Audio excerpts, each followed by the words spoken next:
Hi ಸ್ನೇಹಿತರೆ, ನಮಸ್ತೆ. ನಾನು ಅಖಂಡ ಶಿವಕೃಷಿ ಚಾನಲ್ದಿಂದ ಮಾತಾಡ್ತಿರೋದು. ಇವತ್ತು ಏನಪ್ಪ ವಿಶೇಷ ಅಂದರೆ, ಸೇವಂತಿಗೆ ಯಾವ ಥರ ಬೆಳೆಯೋದಂತೇಳಿ ಇಲ್ಲಿ ಒಬ್ಬ ನಮ್ಮ ರೈತರಿದ್ದಾರೆ.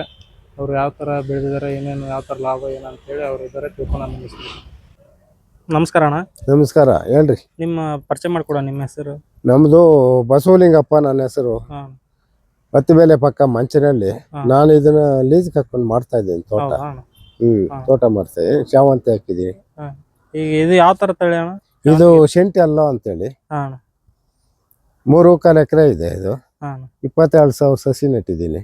5.5 ಅಡಿ ಸಾಲ ಹಾಕಿದ್ದೀನಿ. ಇವಾಗ ಎಷ್ಟು ತಿಂಗಳು ಆಯ್ತು ನೆಟ್ ನೀವು? ಇದು 3 ತಿಂಗಳಾಗಿದೆ ಈಗ ನೆಟ್ಟು. 3 ತಿಂಗಳಾಗಿದೆ. ಇನ್ನು 15 ದಿವಸಕ್ಕೆಲ್ಲ ಹೂವು ಕಟಾವು ಮಾಡ್ಬೋದು. ಈಗಲೇ ಮಾಡ್ತಾ ಇದ್ದೀವಿ. ಸ್ವಲ್ಪ ತುಂಬು ಕಟಾವು ಬರ್ಬೇಕಂದ್ರೆ ಇನ್ನೊಂದು 15-20 ದಿವಸ ಹೋಗ್ಬೇಕು. ಇನ್ನೊಂದು 15-20 ವರ್ಷ. ಇದು ಅಗಿ ಇಲ್ಲಿ ಹೆಂಗ್ ಬಂದ್ ಬಿತ್ತಣ್ಣ ನಿಮಗೆ? ಏನು ಅಗಿ ಅಣ್ಣ? ಸಸಿನ ಸಸಿ ಬಂದ್ ನರ್ಸರಿ ಇದು ₹2.50 ಒಂದ್ ಸಸಿ ಬಂದು. ಈ ಟೋಟಲ್ ಇದು ಎಷ್ಟು ಎಕರೆ ಇದೆ ಅಣ್ಣ?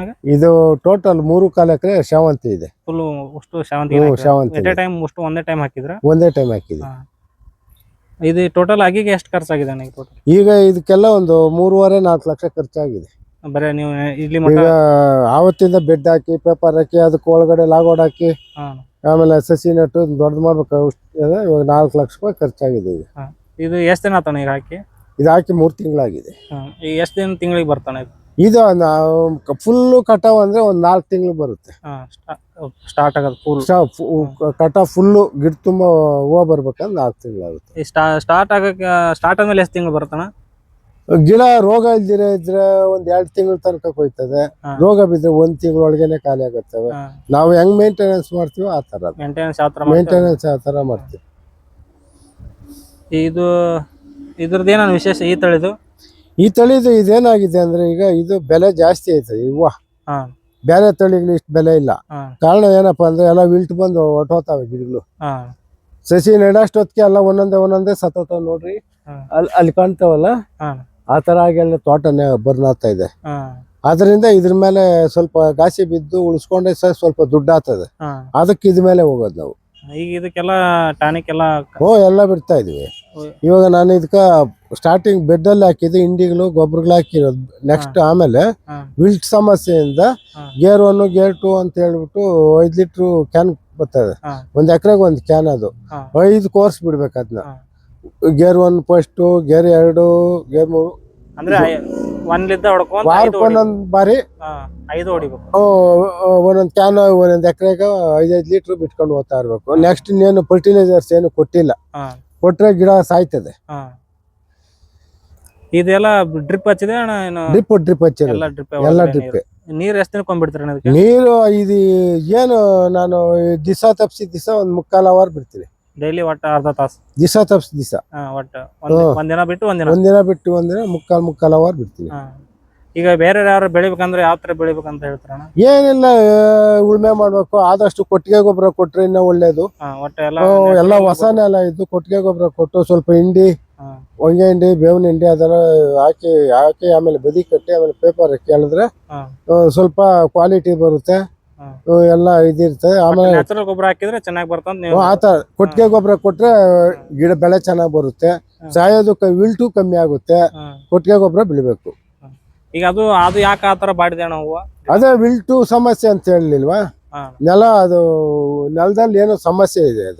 ಅದಕ್ಕೆ ಈ ಕ್ಯಾನ್ಗಳನ್ನೇ ಓದ್ತಾ ಇರೋದು. ಈಗ ನಾವು ಏನು ರಸಗೊಬ್ಬರ ಏನು ಕೊಟ್ಟಿಲ್ಲ. ರಸಗೊಬ್ಬರ ಕೊಟ್ಟಷ್ಟು ಜಾಸ್ತಿ ಆಗ್ತಾವ. ಒಟ್ಟು ಹಸುಗಳ ಸಗಣಿ ಹಸು ನಮ್ಮ ಹಸುಗಳು ಇಲ್ಲ. ಇವಾಗ ನಾನು ಹೊಡೆದೂ ಇಲ್ಲ. ಹಸುವಿನ ಗೊಬ್ಬರ ಹೊಡಿಬೇಕು, ಹೊಡೆದಿಲ್ಲ. ಆದ್ರೂ ಅದಕ್ಕೆ ಹಿಂಡಿಗಳು ಗೊಬ್ಬರ, ಇದು ಬೇವಿನ ಹಿಂಡಿ, ಹೊಂಗೆ ಹಿಂಡಿ ಇಂಥ ಸ್ವಲ್ಪ ಜಾಸ್ತಿ ಹಾಕೊಂಡು ಹೋಗ್ತಾ ಇದ್ರು. ಕೊಟ್ಟಿಗೆ ಗೊಬ್ಬರ ಯಾರೇ ಮಾಡ್ಲಿ, ಕೊಟ್ಟಿಗೆ ಗೊಬ್ಬರ ಹಾಕಿದ್ರೆ ಸಕ್ಸಸ್ ಆಗೋದ ಗ್ಯಾರಂಟಿ. ಗಿಡನೂ ಹಾಳಾಗಲ್ಲ. ಈಗ 1 ಎಕರೆ ಬಂದು ಇವಾಗ 7,000-8,000 ವ್ಯಾಪಾರ ಆಗ್ತಾ ಇದೆ. ಒಟ್ಟಿಗೆ ತಗೊಂತಾರೆ. ಇವಾಗ 3 ಎಕರೆ ಅಂದ್ರೆ ಒಂದು 7,000-20 ಲಕ್ಷ ಕಾಸು ಅಂತೂ ನಮ್ಗೆ ಸಿಗುತ್ತೆ. ಒಟ್ಟು ಈಗ ಇದು ಬೆಳೆ ನಾವ್ ಹೆಂಗ್ ಮಾಡಿದ್ರೆ ಹಂಗೆಲ್ಲ ದುಡ್ಡು ಇರುತ್ತೆ. ಈಗ ಹೂ ಬೆಳೆದ್ರಿಂದ ಲಾಭ ಆಗುತ್ತೆ?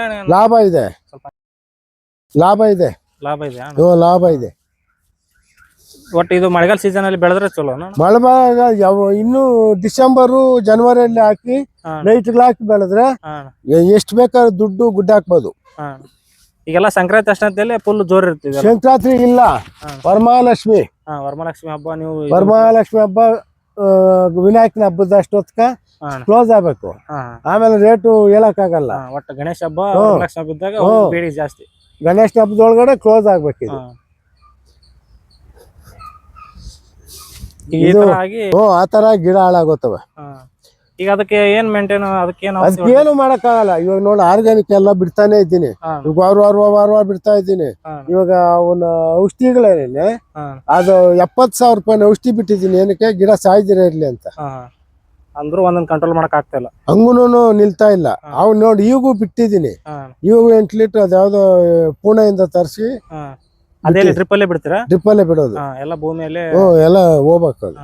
ಅದೇ ಯಾವ್ದ್ರ ಹುಳದಿಂದ ಆತರ ಆಗ್ತಿದೆ ಒಳಗಡೆ ಏನೋ ಬ್ಯಾಕ್ಟೀರಿಯಾದಿಂದ ಗಿಡ ಅಂದ್ರೆ ಬೇರ್ ತಿಂತಾ ಇದೆ. ಬೇರ್ ತಿನ್ಕೊಂತ.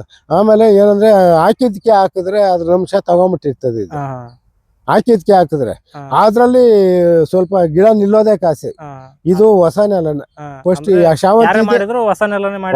ಹಳೆ ನೆಲದಾಗೂ ಮಾಡ್ಬೋದು. ಈ ಫರ್ಟಿಲೈಸರ್ ಜಾಸ್ತಿ ಬಳಸ್ದಿರ ಇರೋ ನೆಲ ಆದ್ರೆ ಉತ್ತಮ. ಜಾಸ್ತಿ ಬೆಳೆದ್ರೆ ಗಿಡ ಈ ತರ ನಾಶ ಆಗ್ತಾವ. ಅಷ್ಟೇ. ಏನೇ ಹೋದ್ರು ಕೊಟ್ಟಿಗೆ ಗೊಬ್ಬರದಲ್ಲಿ ಹೋಗ್ಬೇಕು.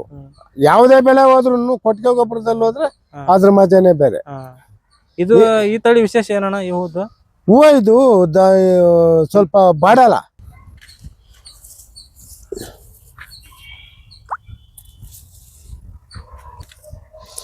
ಇದು ರೇಕ್ ಬಂದ ಇರ್ತದೆ. ಕ್ವಾಲಿ ಇದು ಏನು ನಾವು ಇಟ್ರು 3 ದಿವಸ ಇಟ್ರು ಹಿಂಗೆ ಇರ್ತದೆ. ಬಾಡಲ್ಲ, ಬೇಗ ಬಾಡಲ್ಲ. ಬಿಸಿಲಲ್ಲಿ ಜಾಸ್ತಿ ಬಿಸಿಲಲ್ಲಿ ಇಟ್ರೆ ಮಾತ್ರ ಬಾಡ್ತದೆ. ನೆರಳಲ್ಲಿ ಇದ್ರೆ ಹಿಂಗೆ ಇರ್ತದೆ. 3 ದಿವಸ ಇಲ್ಲ 4 ದಿವಸ ಹಂಗೆ ಇರ್ತದೆ. ಇವಾಗ ಹರಿತಿದ್ರಣ? ಇಲ್ಲ, ಮೊನ್ನೆ ಒಂದು 6 ಕೆಜಿ ಸಿಕ್ಕಿತ್ತು. ಇವಾಗ ಕುಯ್ದ್ರೆ ಒಂದು 30-40 ಕೆಜಿ ಸಿಗ್ತದೆ. ಇವತ್ತೇನು ಹರಿತಿದ್ರೆ? ಇಲ್ಲ, ಇವತ್ತೇನಿಲ್ಲ. ಅಂದ್ರೆ ಒಬ್ಬೊಬ್ರು ವೈಟ್ ಸೇವಂತಿಗೆ ಹಾಕ್ತಾರ, ನೀವು ಬರೀ ಎಲ್ಲೋ ಹಾಕಿದ್ರೆ ವೈಟು ಇದ್ರಲ್ಲೇ ವೈಟು ಇದೆ. ಅದು ನಮ್ಮ ಬೆಂಗಳೂರು ಮಾರ್ಕೆಟ್ ಚೆನ್ನಾಗಿರುತ್ತೆ ವೈಟು. ಇದೆಲ್ಲ ಬಂದು ನಮ್ಗೆ ತಮಿಳ್ನಾಡು ಹತ್ರ ಇರ್ತದೆ.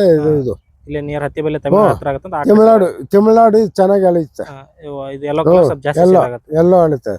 ವೈಟ್ ಎಲ್ಲ ಬೆಂಗಳೂರು ಚೆನ್ನಾಗಿ ಅಳಿತದೆ. ಆ ಕಡೆ ಎಲ್ಲ ವೈಟ್ ಸೇಲ್ ಆಗುತ್ತೆ. ಕಡಿಮೆ ಸಿಟಿ ಕಡೆ ಹತ್ತಿ ಬೆಲೆ ಆದ್ರೆ ಇದು ಇದ್ ಕಡೆ ತಮಿಳ್ನಾಡು ಆಗೋದು. ಇದು ಮೆಡ್ರಾಸ್ ಇದೆಲ್ಲ ಓದ್ತದಲ್ಲ, ಅದರಿಂದ ಇದು ಕ್ವಾಲಿಟಿ ಚೆನ್ನಾಗ್ ಬರುತ್ತೆ ಅನ್ಬಿಟ್ಟು ಇದು ಈ ರೇಟ್ ಬಂದ ಇರ್ತದೆ, ತಡೀತದೆ. ಅದಕ್ಕಾಗಿ ಈಗ ಹೆಂಗ್ ಕೆಜಿ ಕೊಡ್ತಾ ಇದ್ರಣ್ಣ ನೀವು? ಈಗ ಬಂದು 350 ತನಕ ಇದೆ ಇದು ಕೆಜಿ. ಇದು ಬೇರೆವೆಲ್ಲ ಇಷ್ಟಿಲ್ಲ. ಈಗ ಮಾರ್ಕೆಟ್ಗೆ ತಗೊಂಡು ಹೋಗ್ತೀವಿ. ನಿಮ್ಗೆ ಎಷ್ಟು ಸಿಗುತ್ತೆ ಅಣ್ಣ ಮಾರ್ಕೆಟ್? ಅದೇ 300, ನೆನ್ನೆ 340 ರೂಪಾಯಿ ಅಂತೆ ಬಜಾರು. 1 ಕೆಜಿಗೆ 340 ರೂಪಾಯಿ. ಇದ್ರ ಜಾಸ್ತಿ ಹಾಕೊಂತ ಹೋಗುತ್ತೆ ಗಣೇಶ ಹಬ್ಬ ಬರತ್ಲೆ. ಅದ್ ಹೇಳಕ್ ಆಗಲ್ಲ. ಹೂವ ಹೆಂಗ ತೋಟಗಳ ಮೇಲೆ ಹೆಂಗ್ ಬರುತ್ತೆ ಅದ್ರ ಮೇಲೆ ಒಂದೊಂದ್ಸಾರಿ 400-500 ಆಗೋಗುತ್ತೆ ಕಿಲೋ. ವರಮಹಾಲಕ್ಷ್ಮಿ ಹಬ್ಬಕ್ಕೆ ಕೆಜಿ. ಗಣಪತಿ ಹಬ್ಬದಾಗ ಒಂದೊಂದ್ಸಾರಿ ಬಿದ್ದೆ ಹೋಗ್ತದೆ. ವರಮಹಾಲಕ್ಷ್ಮಿ ಹಬ್ಬದ ತನಕ ನೀವು ಎಷ್ಟು ಬೆಳ್ಕೊಂಡ್ರು ಏನ್ ತೊಂದ್ರೆ ಆಗಲ್ಲ. ಒಟ್ಟು ಲಾಸ್ ಆಗಲ್ಲ. ಸಜೆಷನ್ ಮಾಡ್ಲಿ, ಸಂತೋಷ. ಬೇಗ ಅವರು ದೊಡ್ಡ ರೈತರಾಗಿ ಬೆಳೀಲಿ, ಮಾಡ್ಲಿ. ಒಟ್ಟ ಮಾಡೋರು ಅಂದ್ರೆ ಲೇಬರ್ ಸಮಸ್ಯೆ. ಲೇಬರ್ ಒಂದು ಹೆಣ್ಣು ಆಳು ಬಂದ್ರೆ 600 ರೂಪಾಯಿ ಕೂಲಿ. ಅವ್ರನ್ನ ಕರ್ಕೊಂಬರ್ಬೇಕು, ಕರ್ಕೊಂಡೋಗಿ ಬಿಡ್ಬೇಕು. ಬೆಳಗ್ಗೆ ಬಂದ ತಕ್ಷಣ ತಿಂಡಿ, ಟೀ, ಆಮೇಲೆ ತಿಂಡಿ, ಆಮೇಲೆ ತಿರ್ಗಾ ಮಧ್ಯಾಹ್ನ ಊಟ, ತಿರ್ಗಾ ಕಾಫಿ, ಟೀ, ತಿರ್ಗಾ ಅಡಿಕೆಲ್ಲ. ಇಷ್ಟೆಲ್ಲ ಒಂದು ಹೆಣ್ಣಾಳಕ್ ಬಂದು 700-800 ರೂಪಾಯಿ ಬೀಳ್ತದೆ. ಒಂದಿನಕ್ಕೆ 800 ರೂಪಾಯಿ ಒಂದ್ ದಿವ್ಸಕ್ಕ. ಲೇಬರ್ದೇ ಸಮಸ್ಯೆ ನಮಗೆ. ಮನೆಯವರೇ ಇದ್ರೆ ಮನೆಯವ್ರು ಯಾರು ಮಾಡಲ್ಲ ಈಗ. ಅಲ್ಲ, ಸ್ವಲ್ಪ ಮನೆಯವ್ರು ಇದ್ದು ಮನೆಯವ್ರು ಅದೇ ನಾವ್ ಯಾರನ್ನ ಇದು ಏನ್ ಮಾಡ್ತೀರಿ ಅದೇ ಅವ್ರು ನೋಡೋದ್ ಸರೋತದೆ. ಟೀ ತಗೊಂಬ, ಕಾಫಿ ತಗೋ, ಒಬ್ರೊಬ್ರು ಇದ್ರೆ. ಅಲ್ಲಿ ಒಂದ್ ಮನೇಲಿ 4 ಜನ ಇದ್ರೆ ಅವ್ರು ಸ್ವಲ್ಪ ಮನೆಯಲ್ಲಿ 4-5 ಜನ ಇದ್ರೆ ಅವ್ರು ಕೂರ್ಕೌಟ್ ಆಗ್ತದೆ, ಕೂಲಿ ಮಿಗಲ್ತದೆ. ಅವ್ರಿಗೆ ಸ್ವಲ್ಪ ಲಾಭ ಕೂಲಿ ಸ್ವಲ್ಪ ಲಾಭ ಸಿಗ್ತದೆ. ಇದು ಯಾವ ತಳಿ ಅಂದ್ರಣ್ಣ? ಸೆಂಟೆಲ್ಲೋ. ಇದು ಯಾವ ಟೈಮಲ್ಲಿ ಬೆಳಿಬೇಕು? ಇದು ಯಾವ ಟೈಮಲ್ಲಿ ಆದ್ರೂ ಹಾಕ್ಬೋದು. ಏನು ಇಲ್ಲ, ಬೆಲೆ ಸಿಕ್ಬೇಕು ಅಂತಂದ್ರೆ ನಮ್ಗ ಡಿಸೆಂಬರ್ ಇಂದ ಜನವರಿಗೆ ಹಾಕಿ ಲೈಟಿಂಗ್ ಮಾಡ್ತಾರೆ. ಚಳಿಗೆ ಬರಲ್ಲ ಗಿಡ, ಚಳಿಗೆ ಹಂಗೆ ಇರ್ತದೆ ಗಿಡ. ಲೈಟಿಂಗ್ ಮಾಡಿ 1 ತಿಂಗಳು 1 1/4 ತಿಂಗಳು ಲೈಟಿಂಗ್ ಮಾಡಿದ್ರೆ ಗಿಡ ಸ್ವಲ್ಪ ಹೈಟ್ ಬರ್ತದೆ. ಗ್ರೋತ್ ಬರುತ್ತೆ. ಹಾ. ಆ ಲೈಟಿಂಗ್ ಚೆನ್ನಾಗಿ ಬೆಳೆದಿದ್ದಾನೆ ಇದು. ಬಂದೈತೆ ಇದು. ಹಾ. ಇದು ನಾನು ಊತಿ ಮಾರ್ಚಲ್ಲಿ ಉಣಿದ್ದು. ಮಾರ್ಚಲ್ಲಿ ಮಾರ್ಚಲ್ಲಿ ಉಣಿದ್ದು. ಅದಕ್ಕೆ ಮೊದ್ಲು ಉಣವೆಲ್ಲ ಲೈಟಿಂಗ್ ಕೊಡ್ಬೇಕು. ಈ ಬೇಸಿಗೆ ಟೈಮಲ್ಲಿ ಲೈಟಿಂಗ್ ಏನ್ ಬೇಕು? ಅವಾಗ ಡಬಲ್ ಲೈನ್ ಉಳ್ಬೇಕು. ಡಿಸೆಂಬರ್ ಜನವರಿನಾಗ ಉತ್ತರ 2 ಲೈನ್ ಉಳ್ಬೇಕು. ಇವಾಗ ಹೋಲ್ ಡಬಲ್ ಹೋಲ್ ಹಾಕಿ ಹತ್ತ ಜಿಗ್ಜಾಗ್ ಟೈಪ್ ಉಳ್ಬೇಕು. ಇದು ಒಂದೇ ಲೈನ್ ಹಾಕಿರೋದು. ಅಂದ್ರೆ ಆ ಟೈಮಲ್ಲಿ ಗಿಡ ಸಾಯ್ತೈತೆ ಅಂತಂದ್ರೆ ಸಾಯೋದಂತಲ್ಲ, ಗಿಡ ಡೆವಲಪ್ಮೆಂಟ್ ಇರಲ್ಲ. ಈಗಾದ್ರೆ ಡೆವಲಪ್ಮೆಂಟ್ ಇರುತ್ತೆ. ಇವಾಗ ಅದೇ ಈಗಾದ್ರೆ ಡೆವಲಪ್ಮೆಂಟ್ ಬರ್ತದೆ ನೋಡಿ. ಮಳೆ ಬಂದ್ರೆ ಇನ್ನ ಚೆನ್ನಾಗ್ ಬರ್ತದೆ. ಒಟ್ಟು ನೈಸರ್ಗಿಕವಾಗಿ ಮಳೆ ಬಂದ್ರೆ ಗೊಬ್ಬರ ಹಾಕಿದ್ರೆ ಎಲ್ಲ ಚೆನ್ನಾಗಿ ಬಿಡ್ತದೆ. ಏನೇ ಹಾಕ್ಲಿ ಕೊಟ್ಟಿಗೆ ಗೊಬ್ಬರ ಕೊಡ್ಬೇಕು. ಇವಾಗ ಕೊಟ್ಟಿಗೆ ಗೊಬ್ಬರ ಕೊಟ್ರೆ, ಕೊಟ್ಟಿಗೆ ಗೊಬ್ಬರ ಕೊಟ್ರೇನೆ ಯಾವುದೇ ಬೆಳೆ ಆಗ್ಲಿ ಕೊಟ್ಟಿಗೆ ಗೊಬ್ಬರ ಬಿದ್ರೇನೆ ಅದ್ರ ಆನಂದನೇ. ಅದ ತೋಟದ ಹತ್ರ ಬಂದ್ರೇನೆ ಅದ್ರ ಆನಂದ. ಇದು ನೀವು ಟೋಟಲ್ ಎಷ್ಟು ಲಾಭ ಕೊಂಡಿದ್ರಣ್ಣ? ಇವಾಗ ನಾನು ಒಂದು 20 ಲಕ್ಷ ದುಡ್ಡು ಸಿಗ್ಬೋದು ಅಂತ ಇದ್ದೀನಿ ತೋಟ ಕೊಟ್ಬಿಟ್ರೆ. ನಾನು ಓನಾಗ್ ಕೊಯ್ದ್ರೆ ಒಂದು 25-30 ಲಕ್ಷನೂ ಆಗ್ಬೋದು, ಇಲ್ಲ ಅಂತಲ್ಲ. ಓನಾಗ್ ಮಾಡಕ್ ಆಗಲ್ಲ, ಖರ್ಚು ಜಾಸ್ತಿ ಬರುತ್ತೆ. ಇದನ್ನ ಹೂವು ಬಂದ್ಮೇಲೆ ಕಟ್ಟಿಂಗ್ ಕೊಡ್ಬೇಕು ಅಂದ್ರೆ ಡೈಲಿ 50 ಆಳು ಇರ್ಬೇಕು. 50 ಜನ ಬೇಕು ದಿವಸ. 50 ಜನ ನಾನು ಸುಧಾರ್ಸೋದಂಗೆ ಯಾವ ಊರಿಂದ ಹಿಡ್ಕೊಂಬರ್ಲಿ. ಅದು ನಿಜ. ಅದಕ್ಕೆ ಒಟ್ಟಾಗಿ ಕೊಟ್ಬಿಡೋಣ ಅನ್ನೋದು ಅಷ್ಟೇ. ಅಂದ್ರೆ ಟೋಟಲ್ ಒಮ್ಮಕ್ಲೆ ಕೊಟ್ಬಿಟ್ರೆ, ಒಟ್ಟಾಗಿ ಕೊಟ್ಬಿಟ್ರೆ ಅವರು ಔಷಧಿ ಅವರೇ ತಗೊಡ್ತಾರೆ, ಗೊಬ್ಬರ ಅವರೇ ತಗೊಡ್ತಾರೆ. ನಮ್ದೇನಿಲ್ಲ. ಔಷಧಿ ತಂದ್ರೆ ಸ್ಪ್ರೇ ಮಾಡ್ಕೊಡು, ನೀರ್ ಹಾಯಿಸ್ಕೊಡು, ಕಳೆ ಗಿಳೆ ಬಂದ್ರೆ ಕಳೆ ತಗೊಡು. ನಮ್ ಕೆಲಸ ಬಂದ್ರು ಅವ್ರದೇ, ಇನ್ನೇನ್ ಬಂದ್ರು ಅವ್ರದೇ.